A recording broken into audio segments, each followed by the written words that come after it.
Welcome to this week's edition of The Blitz. On today's show, we will be joined by senior captain Nick Williams as we look back at our exciting win over the Pittsburgh Panthers. And safety Ty-Meer Brown will be on as we preview our next opponent, the Louisville Cardinals. As usual, Coach Pasqualoni will be joining us on Coach's Corner as he answers questions with a little bit of a twist this week. And our quarterbacks coach, Shane Day, will be joining us to give us some insight on his crew as well. So thanks for tuning in. And now, The Blitz.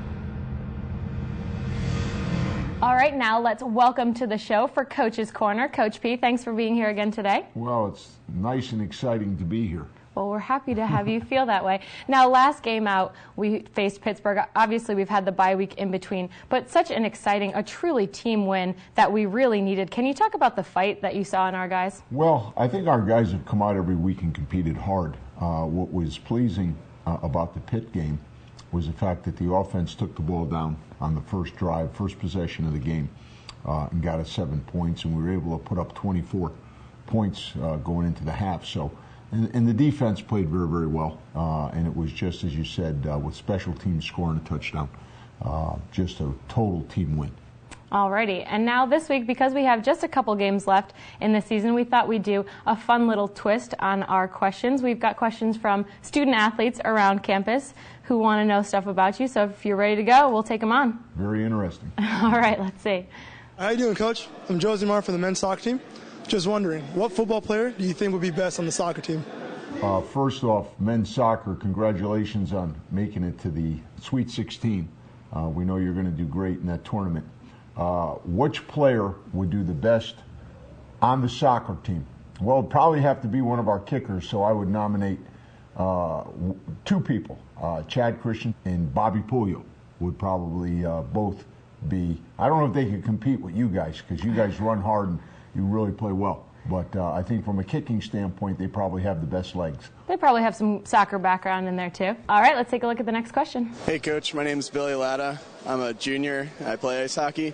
I was just wondering if there was any other sport at UConn to coach, which one would it be? Well, when I started coaching, I was the 9th grade basketball coach at Cheshire High School. So the only other sport I know even a little about probably would be basketball. We were a man-to-man team, so I can teach one pass away, two pass away, defensive skills and man-to-man skills. And I know the 1-4 offense, so maybe it'd be basketball. Okay, head over and give Coach Ollie a little help. Well, I'd like to go over and get some help from Coach Ollie. All right, now this last one you might recognize. Let's take a look. Hey, Coach, 2-9 here. Real quick question for you. If Usain Bolt, I know he's fresh off the Olympics, but if he came to the team and said he wanted to race somebody in a 100-yard race, who would you choose and why? The people need to know, Coach. The people got to know. Taylor, I would try to put up probably our fastest guy. I'd probably defer to Coach Martin to get the exact 10th of a second 40-yard dash speed. That's our standard of measuring speed in football. Right. But it would have to be, one of the faster guys. Maybe Bleedy Wilson is pretty fast. So we'd have to see what Coach Martin would say. Do a little research beforehand. That's exactly right. All right. Well, thanks so much for being here this week, and we'll see you out there in Louisville. Thank you. Joining us now on Coach's Corner is quarterbacks coach Shane Day. Thanks so much for being here today, Coach. Thanks for having me. I'm glad to be here. All right, now looking back at our game against Pitt, Chandler looked great out there. He threw for 213 yards, showed some real poise staying in the pocket, even connected to Shaquem Phillips with a Pittsburgh linebacker clinging to his leg. How pleased were you with his production against Pitt? I was really pleased. It was good to see him. He's been working really hard this season to kind of see the fruits of his labor. He got an opportunity. He missed one throw there in the end zone that we'd like to have back, obviously, but I thought overall he played very solid.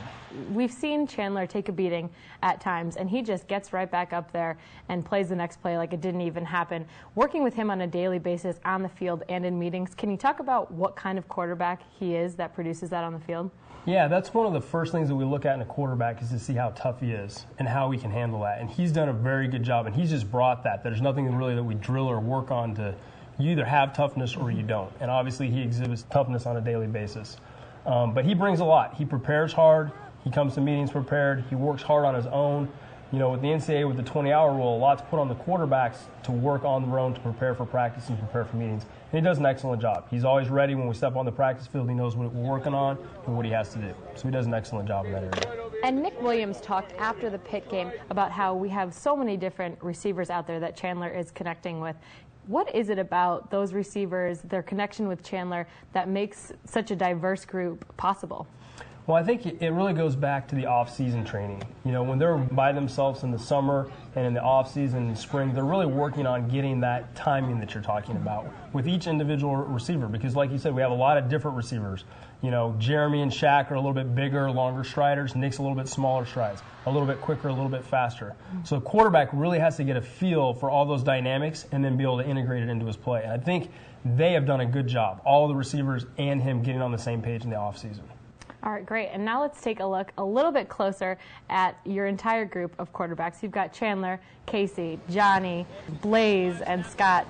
Can you touch on each one of those personalities and how that level of group comes together? Well, it is a diverse group of personalities. And it's good because it keeps the meeting going. Everyone has a little bit different role in the meeting room. Obviously, Chandler's the starter, and he has a very serious personality. He doesn't joke around as much. And he shouldn't. I mean, he has to play right away every day. And then Johnny, obviously, he's got a little bit more pizzazz to his personality, and he brings a little bit of a jokester side, which is good. Because at times, meetings can get long and they can get dull, and you kind of need that. Right. You know, Blaze brings a very similar thing. He also runs our look team, our scout team, which is a very important role on our football team. So he has to kind of bounce back and forth between playing what I'm asking him to do as a quarterback and then what Coach Brown is asking him to do when he tries to be the other quarterback for the other team. Casey, obviously, he's redshirting, so he's kind of going through a year of transition of learning the offense and his first year in school, you know, and he brings a little bit of goofiness and personality to the room, which is good. And then Scott is a little bit more serious. He obviously has a role with the Wildcat package that we use each week, and he's a big part of that. But he also has a very serious approach to the game, and he's very studious and very intelligent, makes a lot of good insights as well. So we do have a diverse group, and it really helps add a little bit of flavor to the meeting room, which is important. It's very important. Certainly an interesting group of characters all coming together. Yeah, and they're all completely different. I mean, there's no similarities. They're just, it's a different group. Makes for an interesting job for you, I'm sure. It does. It definitely breaks up the monotony of the meeting room, which is good. That's an important part. Great. So it's good. Well, thanks so much for joining us today, Coach, and giving us a little insight to your quarterbacks. It was great to have you here. Absolutely. Thank you a lot. Appreciate the time. All right, Husky fans, now let's take a look back at highlights from our win over the Pittsburgh Panthers.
Joining us now is senior captain Nick Williams, who had a huge 80-yard return in our game against Pitt. Thanks so much for being here today, Nick. It's always a pleasure.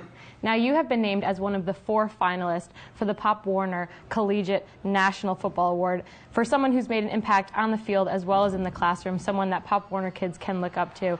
And, of course, you earned Big East Special Teams Player of the Week for your amazing game against Pittsburgh. Now, you obviously don't play for the awards, but can you talk about how nice it is to see your work recognized? Start off with the Pop Warner one. That one's more of an individual award compared to the special teams one, and that's just not. I didn't even really know too much about that award or that it existed, but I read into it and read into the former winners, and it's an honor to be up for that award. And as for the Big East Special Teams Player of the Week, that goes to our unit. We've been working all year. We had some success early on, then we hit a little dry spell, and now it feels good to be the one who benefits from all of that, and I'm the one that gets the award. But there's 10 guys on the field working out there too. Well, it's definitely a great honor for you. Now let's look back at our game against Pitt. Looking at that offense, Chandler threw for 213 yards. Lyle ran for 120. You had 160 all-purpose yards.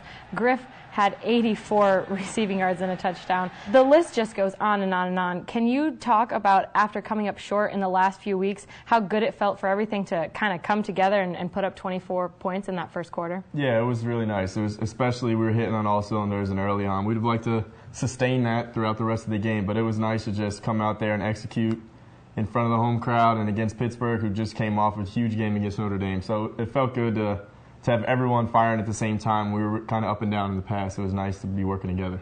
And you talked after the game about there are so many of you guys who are getting receptions from Chandler. Can you talk about what it is about the plays that you guys make and the connection you have with Chandler that allows for so much diversity in the passing game? Yeah, I think that's all hats off to Chandler. He stays with his reads even though there might be pressure or whatever happens throughout the plays, and it just shows he's not locking on to one guy. He's passing it to everybody. Griff has a big game one day. Jeremy has 150 yards against Western Michigan. It just shows that he's reading out the progressions and he's making the right reads and he's not just locking on. And I mean, hats off to him for doing that, being a first-year quarterback in a new system. That's not easy to do. Yes, certainly. And looking at the other side, the defense, we say it each and every week, but they just are so incredible. They held Pitt to just 48 rushing yards. You had Cio with 2 sacks, Tim Willman with 1 of his own. We had 6 pass breakups and forced them to just 4 and 12 on third down. Is there anything that you can say about this defense that hasn't been said already? Yeah, they're great. I have a lot of respect for Pitt's running back, Ray Graham, and they bottled him up pretty well. They have some good receivers, 15, Devin Street, he's a great player too, and Bleeding Gratz did really well against him. There's so many good individual players on that defense, and when they all play together, they're just, as a unit, they're really good. They're tough to beat. Now, I know it isn't easy for you to look ahead, but with just a few games left in your senior year, what has the attitude, the concentration, the effort been like in practice over this bye week, and how fired up are you guys knowing that you need to win out this season? Exactly. I mean, there's no, well, if this happens and we can do this, or there's no scenario that has to play out. We still have one of our goals that can be reached. We can still make it to a bowl game. We can control that. So if we win these next 2 games against big-time league opponents. One's an away game against a nationally ranked team. That's a huge opportunity. So we're focused on that first, and then depending on how that goes, if we win that game, if we beat Cincinnati, we can still go to a bowl game. So, I mean, the opportunity is there for us. We just take it 1 week at a time and focus in on the game plan and go out there and execute. Well, we're certainly looking forward to seeing that happen. Thanks so much for being here today, Nick, Yep. and congratulations on those words. It really is a nice honor for Thank you. Thank you. All right, now let's take a look ahead to our next opponent, the Louisville Cardinals.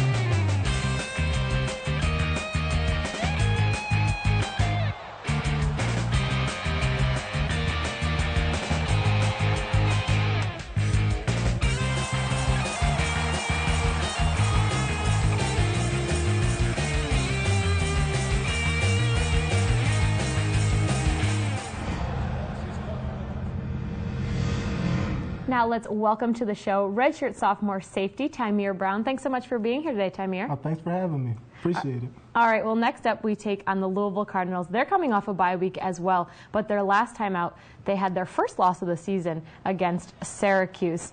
Now, they've won some big games this season, but they only beat USF by 2 points. They beat Pitt by just 10. With the way that our team is playing and our need to win out mentality right now, how do you see the Huskies coming out and matching up against Louisville? Oh, I see us matching up very well against Louisville, especially coming out off of the win against Pitt. We're going to be fired up and ready to go. I like that, fired up and ready to go. Now, we've got a great matchup in this game with the Cardinals having the best scoring offense in the Big East going up against our Huskies, who have the #1 total defense in the Big East, and even more impressively, #9 defense in the country. And with Louisville having their leading rusher, Sonoris Perry, out for the rest of the season, even with a few injuries on our end, how do you see our defense matching up against their run game specifically? I see our defense matching up very well against their run, especially with our defensive line against their offensive line, and they're not going to have 2 running backs running in and out, so they won't have somebody fresh coming in every down. And another interesting matchup with Louisville, second in the passing offense, and the Huskies, #1 in passing defense. Talk about the way your crew, the D-backs, have been performing and how you plan on taking on Teddy Bridgewater and his arm. It's going to be a challenge for us, actually, and we've been performing pretty well throughout the season, so we just plan to maintain what we've been doing and go out here and execute the game plan. All right, great. And let's look at our offense against their defense now. They give up an average of 161 rushing yards per game. And having Lyle, as CO put it, get his mojo back at the Pitt game, how do you see Lyle running all over Louisville? Oh, I see Lyle having a big game, actually. He's been fired up at practice all week, so I know it's going to come over and carry over to the game. All right, and on the other side, our passing offense has just been really exciting to watch in the last few games. Can you talk about what you've seen out of Chandler and our receivers that you think is going to bode well? Oh, we have a lot of weapons at receiver with Shaq and Smitty and Jeremy, and Chandler been getting them guys the ball pretty good all season. And now let's take a closer look at your group, the safeties. We have you and Byron leading the way, but a young squad overall. Coach Perkins talked last time on the show about how you guys are very confident and you have a lot of competitiveness in you on the field. What are the dynamics of this group like in practice and on the field? Just being competitive all the time, because everything that we do is just competition, like catching the ball at practice and getting to the ball, see who's the fastest to get into the ball, and everything we do is competition, so it makes it fun and competitive at the same time. We see that carry over to the games as well.